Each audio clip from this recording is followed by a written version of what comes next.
Hello everyone, GReimer here, and I am not playing Minecraft as you can see. Welcome to episode 1 of the Terraria Let's Play that I'm going to be doing. I'm going to be doing this trying to tackle all the way up to the Moon Lord, and as you can see from the bunny walking there, he looks like a slime. The Halloween event is currently going on, and I felt it was only fitting to do that since the holiday is upon us, so happy Halloween to everyone out there. And I'm just going to get started right away by collecting some wood and seeing if I can't get a little safety hole or safety base started here.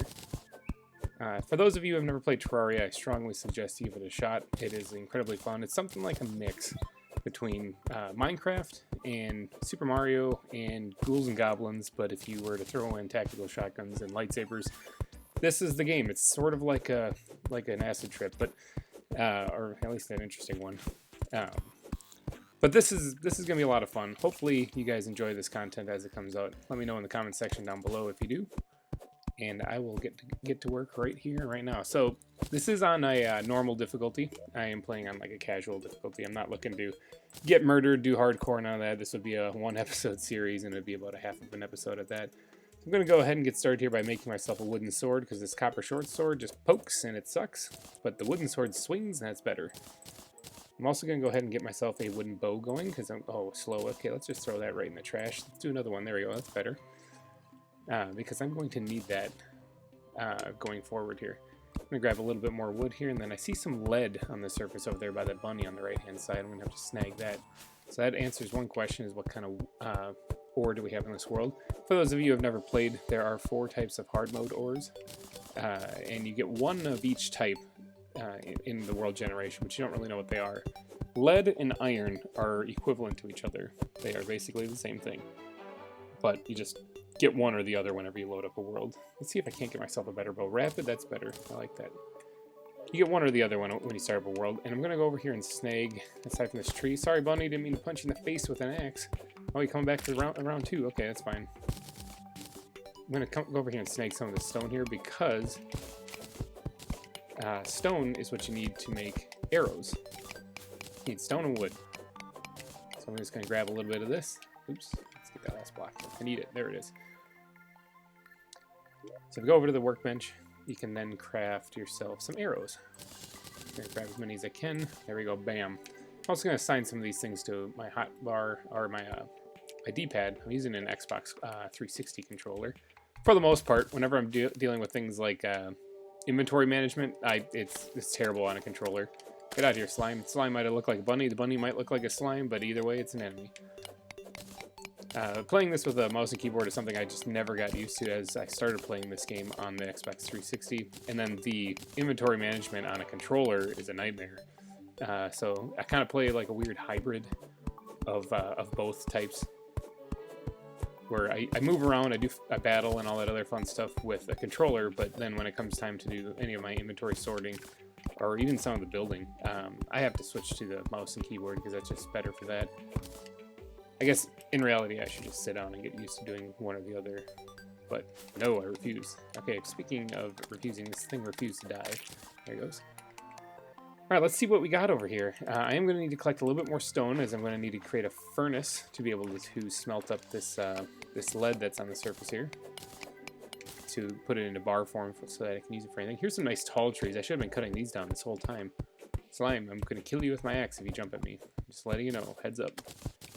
As you can see, the axe doesn't do much, but the sword does fairly amount. It's difficult to attack enemies, especially slimes, on a downward slope. It doesn't work so well.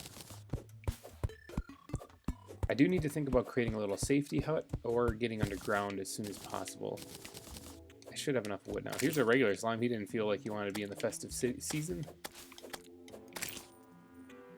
Not all the enemies are going to have costumes on. It is an event going on. So I explained at the beginning that there is the Halloween event going on. Ooh, Daybloom, don't mind if I do, because I'm going to create myself a little farm later. Ooh, I see snow falling, which means the snow is this way. I'm going to grab that mushroom, because that's the only healing thing I have at the moment. But snow is good when you're starting off, because if you can find some ice, which there is ice right there, then you can create yourself some frostburn arrows, and those things are actually really good. is create a few torches using the gel from the slimes that we've been killing and the wood that we've been collecting. And you can make yourself some frostburn arrows, which light enemies on fire, or can light enemies on fire, even if they are in water. It also works for a little bit of a temporary light source, even if you are underwater. Let's go down here and see what I can find. And if you are unaware, yes, you can take fall damage in this game. It's pretty spectacular when you do. Kind of explode when you hit the ground, if you fall from high enough. Let's grab some snow while we're at it too, because collecting money early game is going to be an important thing, so we can purchase things from NPC traders and vendors. And little kind of a cheesy thing to do is you can farm penguins at your base, wherever that may be. If you just get a bit of snow and you place it just off the screen, penguins will start to spawn on there. And penguins, I think it takes about 8 of them for a gold piece. So that's actually pretty good starting off. And considering that some things early game cost like 5 gold, or just 1 gold, I mean, and anything that the wandering trader sells could be up to 5 gold, it's good to spend a little bit of time farming penguins. Can't really see what I'm doing down here, but that's okay. I get the idea that I'm digging through snow. As far as edits in this, I will do a lot of work like off camera when it comes to just collecting resources, except for the first episode here. I'm going to enjoy, or I'm going to have you guys see what it's like to grind and fight slimes and everything. If I say that, but I can't seem to hit this guy. There we go, got him. Oh, got some rope from that pot. That's good, because I was kind of thinking about making a little bit of a floating base to keep the zombies at bay. And no, you can't jump on them. Like, oh, this is bad. This is bad. I'm back here with the. Oh, this is not good. Let's see if I can fight my way out of this. Got him. Power the bow and arrow right there. More arrows I got from that. All right, let's go ahead and make some torches if I can. Just moving this stuff out of the way. Torches are, like I said, are made from wood and gel. I'm gonna make a little bit of that right there. Pro tip: you can actually store your gel in your ammo slot, as it is ammo for the flamethrower. Let's move this back up here because I want to be able to get out of here. Jump. All right, let's dig our way out of here. I don't really want to keep going into the snow biome because it can get kind of dangerous. The ice slimes are probably the biggest problem, but you can also find caves like this. Oh, you see that purple background come in? That means I'm entering the corruption, which is not where I want to be. I do like that recall potion though, because I can use that to warp back to my spawn, which in this case is actually spawn. Okay, yep, that's a bad place for me to go right off the bat. That purple can have flying things in it called Eater of Souls, and yeah, I'm not really there yet. I kind of need a little bit better gear to approach that. So I think I'm going to be setting up right at spawn here. Set up a base there. That way all the invading armies that happen throughout the game can actually attack me right there. And also, until I get a bed up and running, if I do die, then I spawn back there. Death in this, the penalty you have for it right now, I'm set on just, like I said, casual, normal. So for me, the penalty will be I'll drop money that I actually have on my character at the time. Not all of it, but most of it, or half of it, or something like that. I'll just drop some cash and be humiliated by whatever killed me. There is an item in the game I'm going to be looking to get pretty early on called the piggy bank. The piggy bank is going to be used for storing that money so that if I do die, at least I don't drop it. If you do decide to take this game on expert difficulty when you drop your money, which you do drop most of your cash then when you die, you'll end up having the possibility of an enemy picking it up and running off with it and despawning. So yeah, if you die somewhere away from your base and you come and you go to try to get your stuff, it's probably not going to be there. There's some copper right there, but honestly, that's the lowest tier metal, and I don't really want it. There is some stone here too I'm going to snag, because I do need to get at least 20 pieces of stone for the furnace. I was kind of hoping to find a cave that went down that wasn't in the corruption, so I might have enough time to quick look back in the other direction and see if there's anything there, but otherwise I might have a fight night on night 1 just to make some money. But I do want a safety box, because sometimes the zombies and the demon eyes right at the beginning can be a little much. Alright, so we got 32 stone. So I'm going to grab a little bit more in case I need to make more arrows, because I only have 200 some right now, and this arrow, or this bow doesn't do a lot of damage. And I also don't really have much ways of healing myself except for 2 mushrooms. That will only heal about a heart. You can see my life in the top right above the minimap. And it's not much, so let's get to work on making a little base, someplace that I can hide away from everybody if things go bad. Let's get up here, and this is where I go back to mouse and keyboard. And I'm gonna make myself some platforms. Make a bunch of those actually, because I'm gonna use them a lot. And we are going to do something like that. We're gonna break the middle one, and then we are going to put down that rope so that I can get up here, and then take this thing down.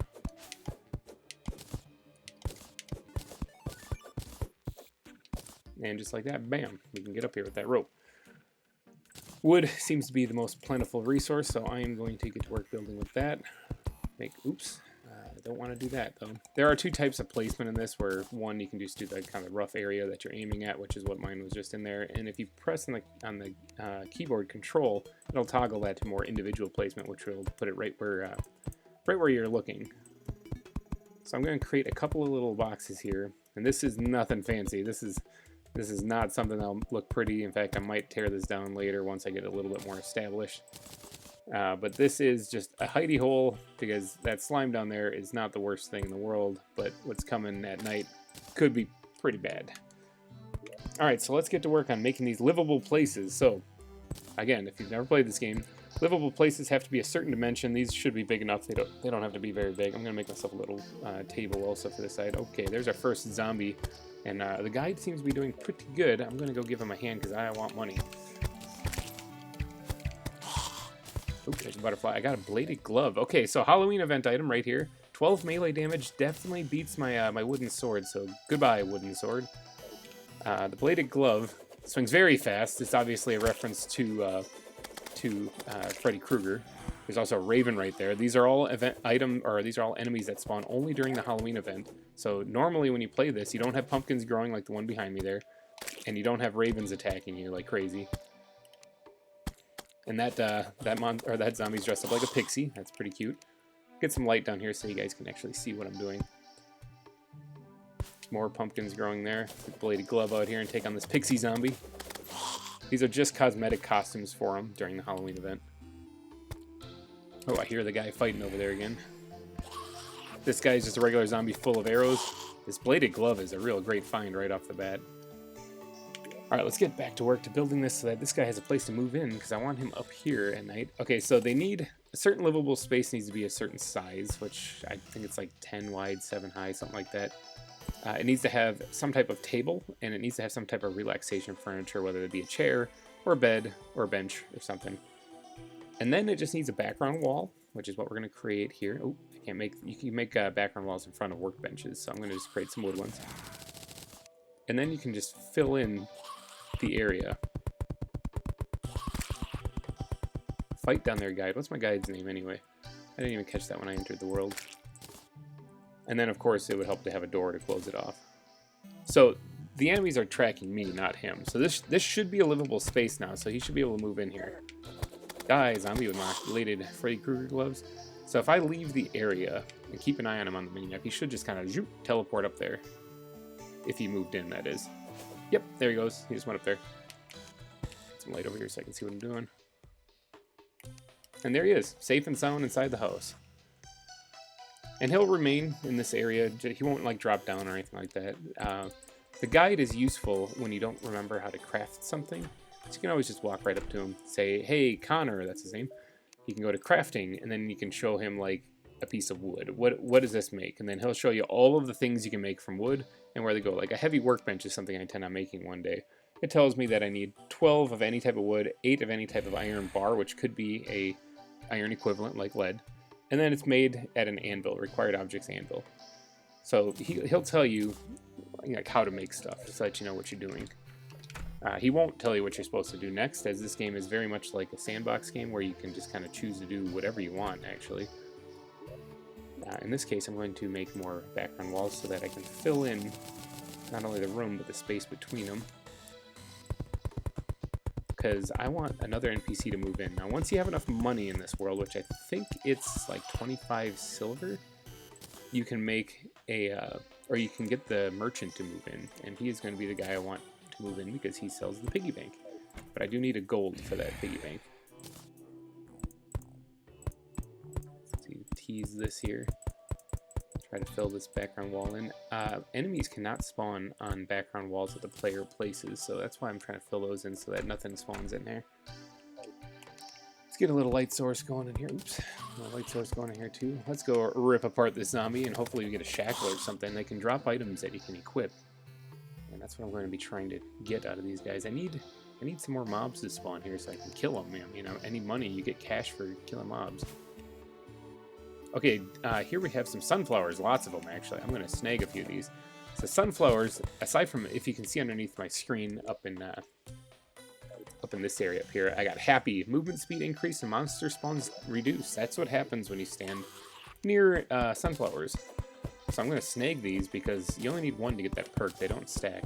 So I'm going to take these and I'm going to spread them out. And I saw the background just change there to more of a desert type of background, which means that the desert is that way. Another kind of dangerous place early game, so staying put might be the best bet. Steam and I can go away at any time. Got my Freddy Krueger gloves. A goodie bag. Okay, so another thing with the Halloween event is you can get these goodie bags. I'm just going to open this one right away. Haha, and I got myself a fox outfit. We're going to throw that right into the vanity slot, and I am going to look like a fox as I walk around. So, what does the fox say? I don't know, not much. This guy doesn't really say anything. He just claws bunnies to death.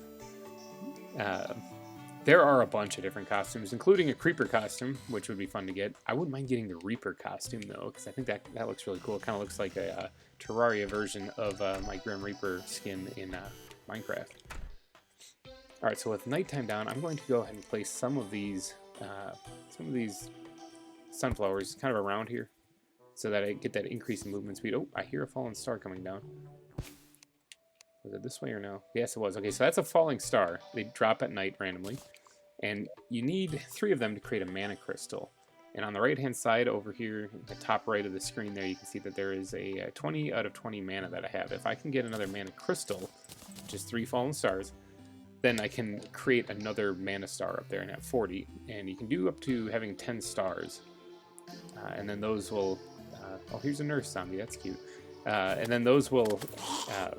allow you to use magic weapons and items, but it depletes your mana obviously as you use them, so you got to use them kind of cautiously. There's gear in the game, armor and whatnot, and equipables that will help you or increase your mana when you wear them. So if I am going to go the mage route, that's probably the way I want to go. I'm probably just going to do a whatever works route.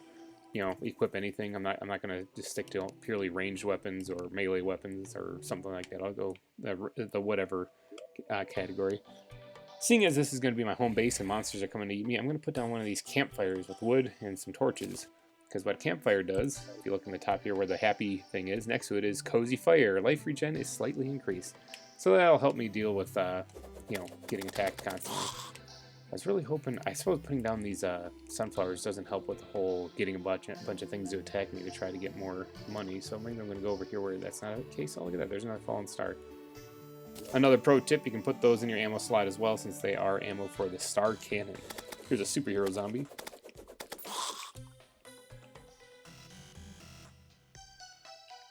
Alright. There's some more things to spawn, because right now I am up to 18 silver. It's almost 25. Here's a demon eye dressed up like a penguin. Or something or another, or like an owl, maybe? I think it's an owl. Either way, I'm going to shoot him out of the air. Another nurse zombie. This is going to be just a little fight night to collect as much money as possible, and hopefully tomorrow in the morning we can get the merchant to move in. Let's see what we got going over here. Oh, I hear another fallen star. Oh, here's a strange plant. Something I'm going to want to snag real quick. Oh, that could actually affect whether the merchant moves in. Strange plants are used... I heard a fallen star land. Maybe it was this way. Strange plants are used to create dyes. If you collect one, it enables the dye trader to move in. And that guy sells all sorts of fun stuff. There's another goodie bag. Let's just keep killing things and see how many I get tonight. Oh, there is the fallen star this way. Come on, let me get it before daytime. There's 2 of them even. There's some cactus here too. I'm going to go ahead and grab that because the copper tools you start off with are pretty bad. Cactus tools are just as bad, except for they don't have a negative range on them, which the copper tools do. And I do hear an antlion. If that guy comes out, I'm in trouble. I don't know if my bladed gloves will actually save me or not.